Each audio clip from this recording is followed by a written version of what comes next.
اب یہ تو شعبان کا مہینہ ہے جس میں روزہ کے متعلق آپ نے سنا روزہ رکھنا چاہیے۔ دوسری بات، اور ذرا سا کان کھول کر کے اس بات کو سنیے، اس مہینے میں 15ویں شب کو، یعنی شعبان کی 15ویں شب کو شب برات کے نام سے لوگ جانتے ہیں، لوگوں میں مشہور ہے یہ شب۔ عربی یہ فارسی زبان کا لفظ ہے جس کے معنی رات ہوتے ہیں، اور برات، براء البراء، یہ عربی زبان کا لفظ ہے جس کے معنی ہوتے ہیں بیزاری، اظہار بیزاری۔ جس طرح سے سورۃ البراء بھی ہے قرآن کریم میں، جسے ہم سورۃ التوبہ کے نام سے جانتے ہیں۔ سورۃ التوبہ میں اللہ تعالیٰ نے فرمایا ہے کہ اللہ اس کا رسول مشرکوں سے برات کا اظہار کرتا ہے۔ تو معلوم یہ ہوا کہ اظہار بیزاری کی رات، اب پتہ نہیں یہ نام کس نے دیا ہے، واللہ عالم۔ حالانکہ کتاب و سنت میں یعنی قرآن اور حدیث میں اس طرح کی کوئی بات نہیں آئی ہے کہ 15ویں شب شب برات ہے۔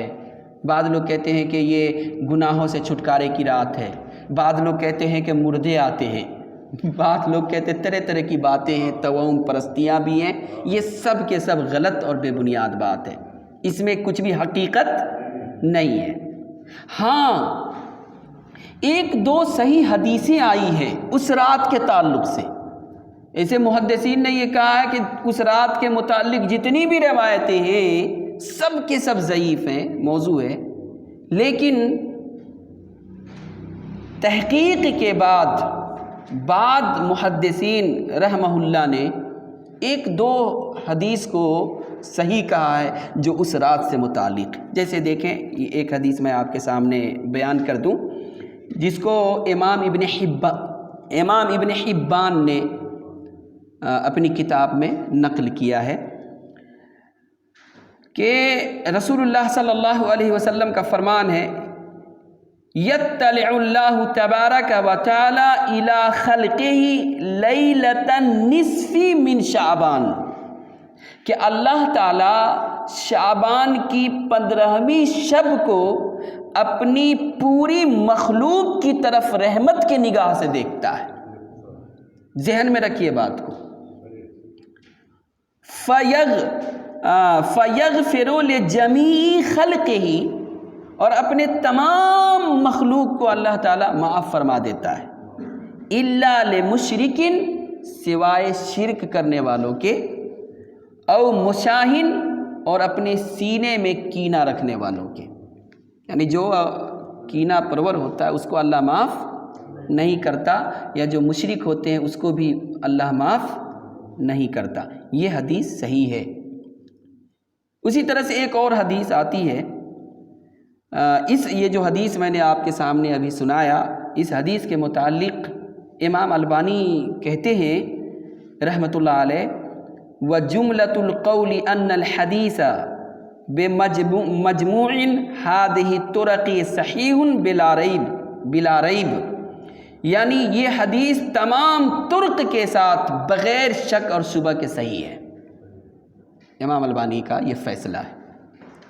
سلسلۃ الصحیحہ امام البانی کی کتاب ہے جس میں 1144 نمبر پہ یہ حدیث انہوں نے نقل کیا ہے۔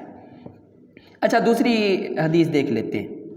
دوسری حدیث میں ان اللہ یطلع علی عبادہ فی لیلۃ النصف من شعبان، کہ بے شک اللہ تعالیٰ شعبان کی 15ویں شب کو اپنے بندوں پر رحمت کی نگاہ ڈالتا ہے۔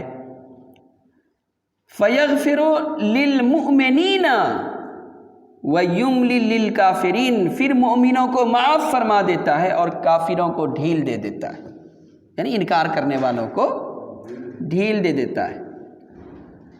وَيَدْعُ أَهْلَ الْحِقْدِ بِحِقْدِهِمْ حَتَّى يَدْعُوهُ، اور جو لوگ اپنے سینے میں کینہ رکھتے ہیں اس کو چھوڑ دیتا ہے یہاں تک کہ وہ اپنے دلوں کو کینہ سے پاک کر لے۔ اگر وہ پاک کر لیتا ہے تو اللہ تعالیٰ اس کی بھی مغفرت کر دیتا ہے۔ یہ دو حدیث ہے جو میں نے آپ کے سامنے رکھ دیا ہے، اور یہ حدیث صحیح ہے۔ اس رات کے متعلق غور سے سن رہے ہیں نا آپ لوگ؟ ذہن میں رکھیے. ماشاءاللہ اگر بات سمجھ میں نہیں آ رہی ہے تو ماشاءاللہ فاضل بھائی ریکارڈ بھی کر رہے ہیں، بعد میں بھی آپ سن سکتے ہیں اس بات کو انشاءاللہ تعالی. تو یہ 2 حدیثیں ہیں شعبان، ماہ شعبان کی 15ویں شب کے متعلق. تو یہ معلوم یہ ہوا کہ ان 2 حدیث کو ہم اپنے سامنے اگر رکھیں تو بات یہ سمجھ میں آتی ہے کہ اس رات کے آنے سے پہلے 2 کام ہم لوگوں کو کرنا چاہیے. نمبر 1، اگر ہمارے عقیدے میں یا ہمارے اعمال میں، ہمارے عقیدے میں یا ہمارے اعمال میں شرک ہے، ہم اللہ کے ساتھ شریک کر رہے ہیں، اپنے نفس کی بندگی کر رہے ہیں، یا قبروں، شجروں، حجروں یا پیر پرستی، بزرگ پرستی یا کابر پرستی، امام پرستی وغیرہ وغیرہ بہت ساری پرستیاں ہیں نا، آبا پرستی، رسم و رواج پرستی، انا پرستی، اور بھی بہت ساری چیزیں. ان ساری چیزوں سے انسان کو چاہیے کہ اس رات کے آنے سے پہلے توبہ کر لے.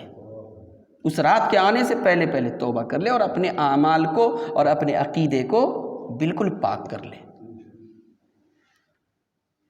دوسرا کام یہ ہے کہ اگر کسی کے متعلق ہمارے دلوں کے اندر کینہ وغیرہ ہے تو جس سے ہم کینہ رکھ رہے ہیں اس کو سلام کر لیں، السلام علیکم رحمۃ اللہ، وعلیکم السلام ورحمۃ اللہ، یعنی کینہ ہونا صاف کر لیں. تو انشاءاللہ تعالی اس حدیث صحیح میں جو فضیلت آئی ہے وہ آٹومیٹک ہم اس میں داخل ہو جائیں گے انشاءاللہ تعالی.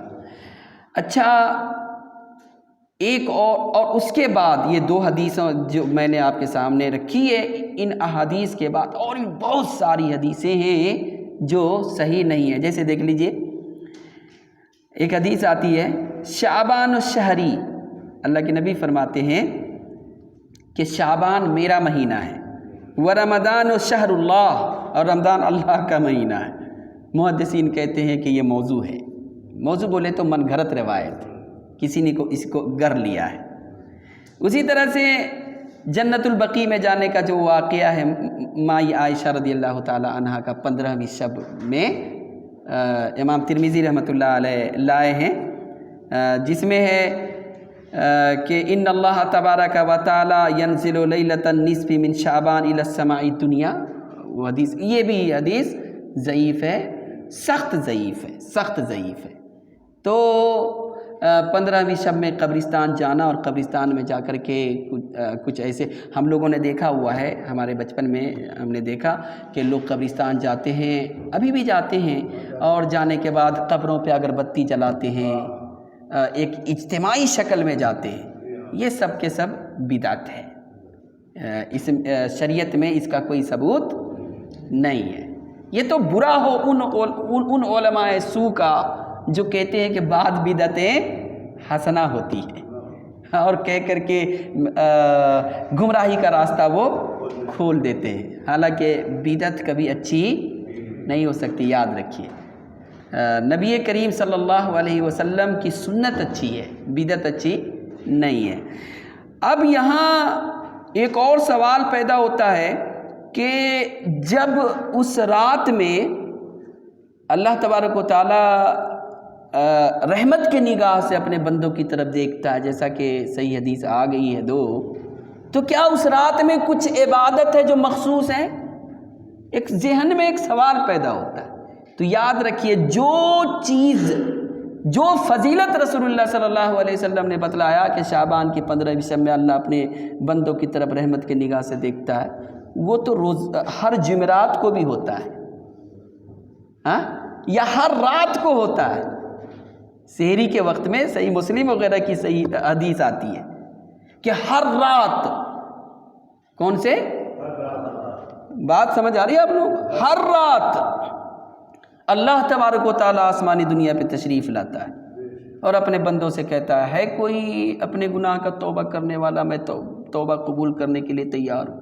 ہے کوئی؟ یعنی اس طرح سے اللہ اپنی رحمت کو وسیع کرتا ہے اپنے بندوں کے لیے. تو ہر رات یہ عمل ہے۔ تو یہاں پہ یہ بات سمجھنی چاہیے کہ کبھی کبھی کیا ہوتا ہے کہ آدمی صحیح العقیدہ ہوتا ہے تو اس کا انعام اللہ تبارک و تعالیٰ کسی نہ کسی ذریعے سے اس کو دے دیتا ہے۔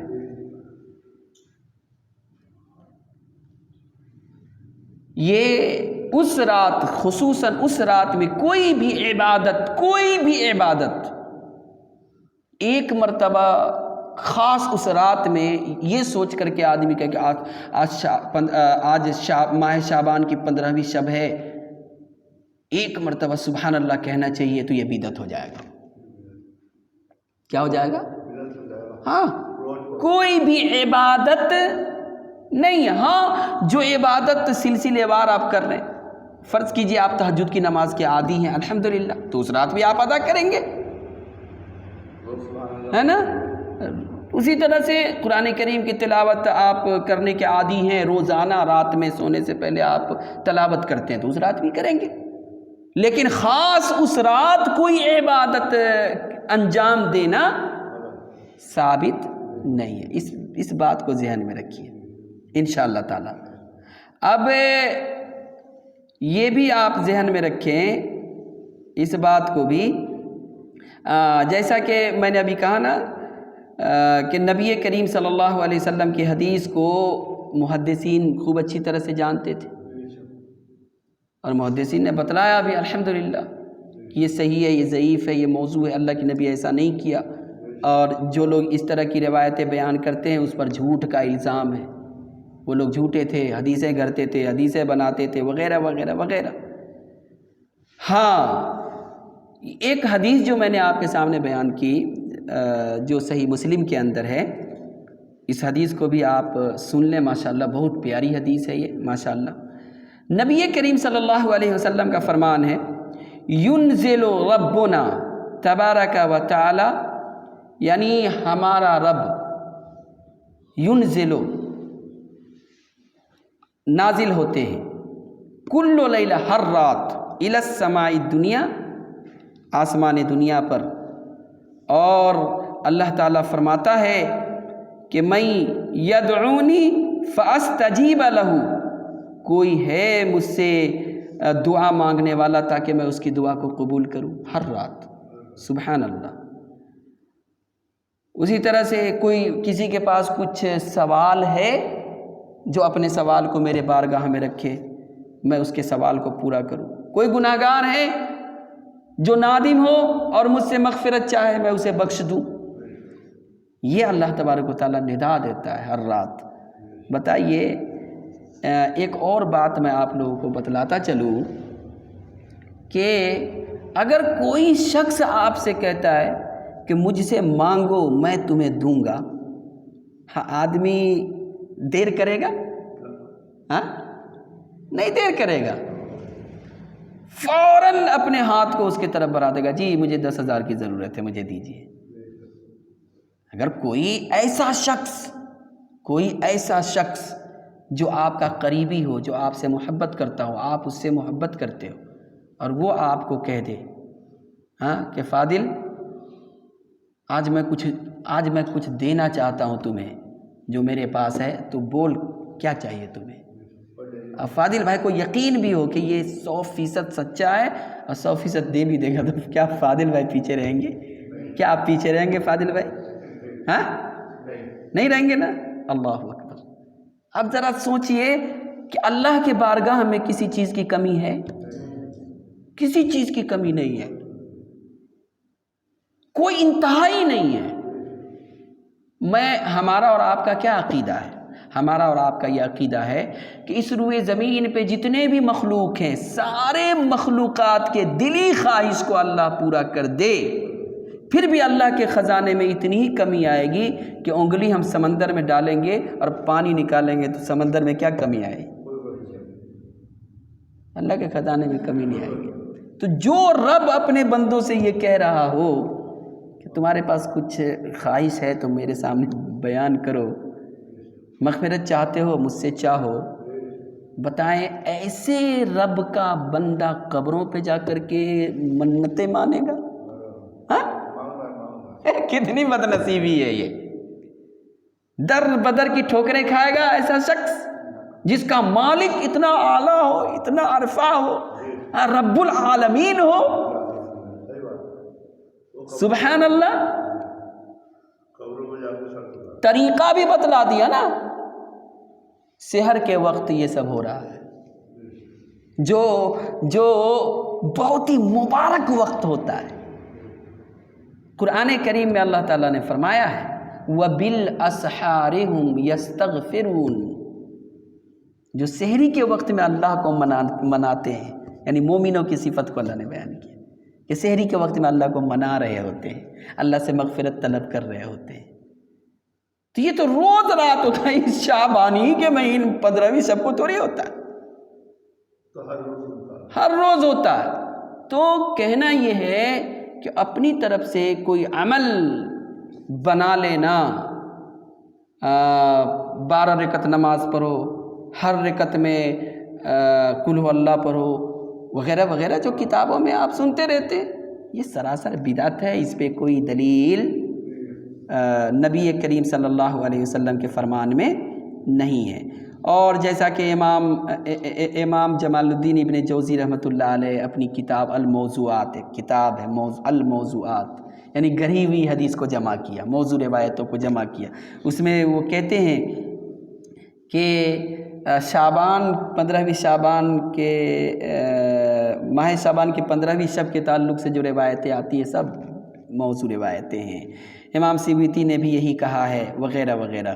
لیکن افسوس کی بات ہے، ابھی میں ایک مولوی صاحب کو یوٹیوب پہ سن رہا تھا، وہ کہتے ہیں کہ 15ویں شب میں جو شخص صلاۃ الالفیہ، یہ پہلی مرتبہ میں نے کیا کہتے ہیں نماز کا نام سنا.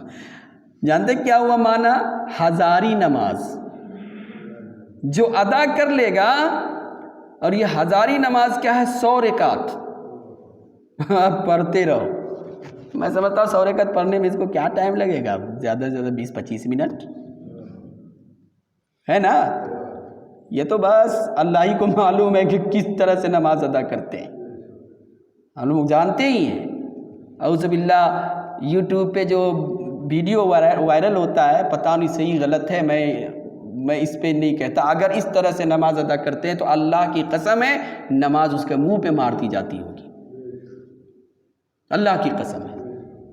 اتنی تیزی میں نہ سجدے کا خیال ہے، نہ قومہ ہے، نہ کیا کہتے ہیں، کچھ بھی نہیں، بس دھڑلے سے.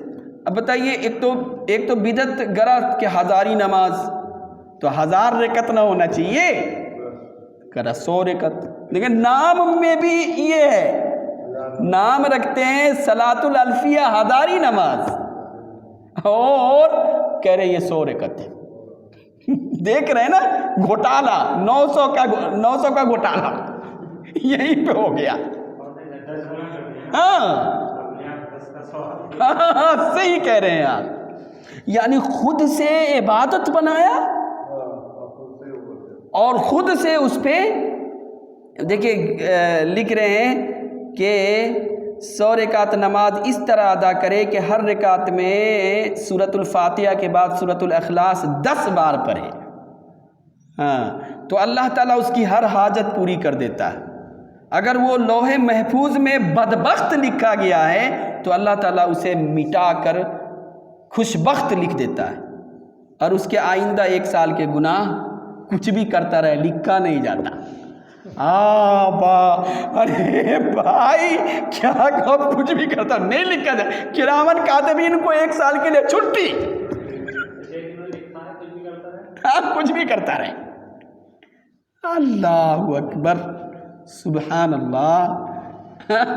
یہ بتائیں، آپ ہی بتائیں اس طرح کی بات. اور جب انہوں نے اپنی کتابوں میں لکھا ہے تو عمل بھی ہوتا ہوگا. ہاں کرتے ہیں، اعوذ باللہ. تو یہ سب جو ہے نا، یہ سب کے سب موضوع بات ہے، اس پر نبی کریم صلی اللہ علیہ وسلم کی کوئی دلیل نہیں ہے. ہمارے آقا نے یہ سب نہیں بتلایا ہے، اور یہ سب موضوع ہے سب کے سب. اسی طرح سے صلاۃ الرغائب ہے. صلاۃ الرغائب پتہ نہیں ہے کیا ہے، 12 رکعت ہے. اسی طرح سے اور بھی بہت ساری چیزیں ہیں، اعوذ باللہ، یہ سب یہ لوگ کرتے ہیں۔ ایک بہت ہی معتبر عالم ملا علی قاری رحمۃ اللہ علیہ، اچھے عالم گزرے ہیں، محدث تھے، ان کی ایک کتاب ہے الموضوعات، موضوعات کبیر وغیرہ ان کی کتاب ہے۔ اس کتاب میں وہ لکھتے ہیں کہ لم یأتی بہا خیر ولا اثر الا ضعیف او موضوع،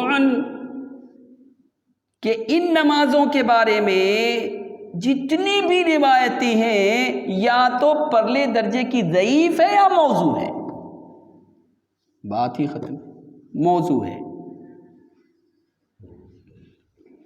تو معلوم یہ ہوا کہ یہ نمازیں، اس طرح کی عبادتوں کو ایجاد کرنا، اسرات کرنا، یہ سب کے سب کیا ہے، بدعت کے قبیل میں سے ہے، ہم لوگوں کو بچنا چاہیے۔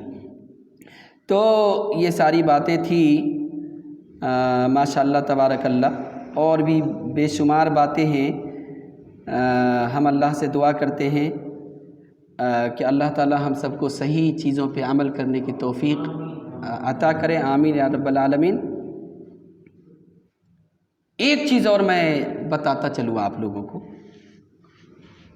بعض لوگوں کا عقیدہ ہے کہ شعبان کی 15ویں رات فیصلوں کی رات ہے، فیصلوں کی رات ہے،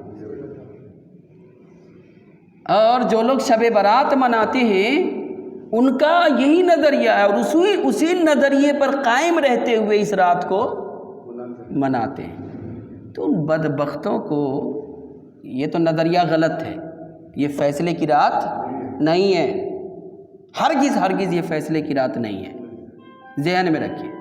اور فیصلے کی رات اگر تمہارے ہی خیال سے، تمہاری اگر مان لیں کہ یہ فیصلے کی رات ہے، تو سڑکوں پر رنگ رلیاں منانے کے لیے ہے۔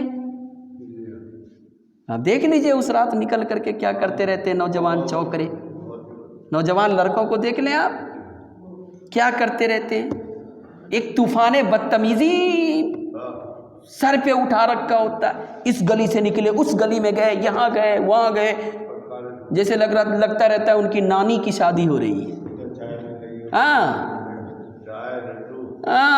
ایسا ہی محسوس ہوتا ہے، ان کی نانی کی شادی ہو رہی ہے اور اپنی نانی کی شادی میں باراتی بن کے آئے ہوئے،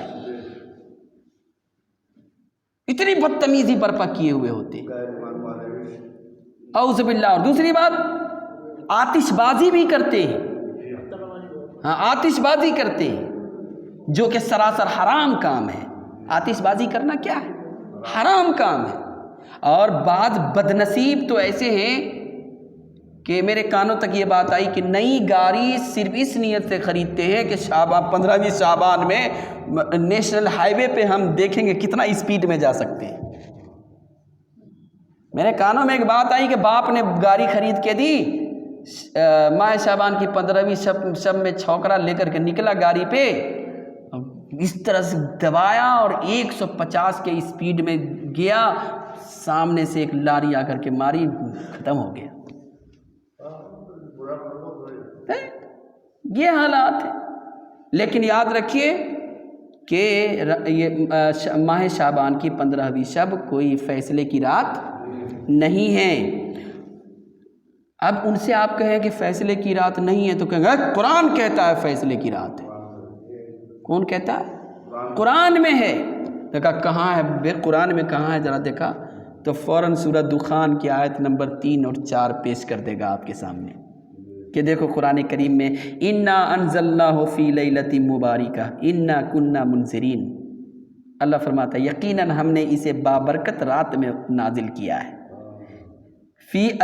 بے شک ہم ڈرانے والے ہیں اس رات میں ہر مضبوط کام کا فیصلہ کیا جاتا ہے۔ یعنی ان آیتوں میں اللہ تعالیٰ یہ فرماتا ہے کہ ہم نے قرآن کو بابرکت رات میں نازل کیا ہے، جس میں لوگوں کے لیے تنبیہ ہے، یعنی قرآن میں لوگوں کے لیے تنبیہ ہے، اور اس رات ہر مضبوط کام کا فیصلہ کیا جاتا ہے۔ تو آپ لوگوں کو پتہ ہے کہ قرآن کی ایک آیت دوسری آیت کی تفسیر بیان کر دیتی ہے۔ اس آیت کریمہ میں اللہ نے یہ فرمایا کہ قرآن کو ہم نے ایک بابرکت رات میں نازل کیا۔ اب بابرکت رات سے مراد بعض لوگ کہتے ہیں یہی ماہ شعبان کی 15ویں شب ہے۔ ارے بے عقل جاہل، تمہیں سوچنا چاہیے کہ اللہ نے قرآن کو کس رات میں نازل کیا؟ لیلۃ القدر میں اللہ نے قرآن کو نازل کیا، اور لیلۃ القدر بابرکت رات ہے، اور مہینہ رمضان کے مہینے میں اللہ نے نازل کیا۔ یہ سب واضح طور پہ قرآن میں موجود ہے کہ نہیں ہے؟ شہر رمضان الذی انزل فیہ القرآن، رمضان کا مہینہ وہ مہینہ ہے جس میں ہم نے قرآن کو نازل کیا، اور رمضان کے مہینے میں طاق رات میں جو لیلۃ القدر آتی ہے اس میں اللہ نے نازل کیا۔ سورۃ القدر مکمل سورہ قرآن میں موجود ہے، انا انزلناہ، ہم بے شک ہم نے نازل کیا ہے اس کو لیلۃ القدر میں۔ تو اب کوئی کہے جھٹائی کے ساتھ نہیں بابرکت رات سے مراد ماہ شعبان کی 15ویں شب ہے، اس سے بڑا جاہل کوئی اور ہو سکتا ہے؟ واضح بیان ہے قرآن کا۔ لیکن افسوس کی بات ہے کہ بعض ایسے لوگوں نے بھی یہ باتیں کہہ دی ہیں جن سے ہم بھی عقیدت رکھتے ہیں۔ اب میں ان کا نام نہیں لوں گا، میں اس ہستی کا نام نہیں لیتا، پتہ نہیں انہوں نے کیسے غلطی ہو گئی ان سے، کس طرح سے وہ غلطی کی۔ اگر آپ کو معلوم کرنا ہو تو آپ درس کے بعد مل لیں، انشاءاللہ معلوم ہو جائے گا آپ۔ تو معلوم یہ ہوا کہ فیصلے کی رات کون سی رات ہے؟ ہاں، لیلۃ القدر ہے، جو رمضان المبارک میں اللہ تعالیٰ نے قرآن کو نازل کیا۔ تو لیلۃ مبارکہ جو سورۃ دخان میں ہے اس سے بھی مراد رمضان المبارک کی یہ لیلۃ القدر ہے۔ ہم اللہ سے دعا کرتے ہیں کہ بار الہ ہم سب کو صحیح سمجھ اور صحیح بات کے اوپر عمل کی توفیق عطا فرما، آمین یا رب العالمین۔ ربنا تقبل منا انک انت السمیع العلیم، تب علینا انک انت التواب الرحیم۔ سبحان ربک رب العزۃ عما یصفون وسلام علی المرسلین والحمد للہ رب العالمین۔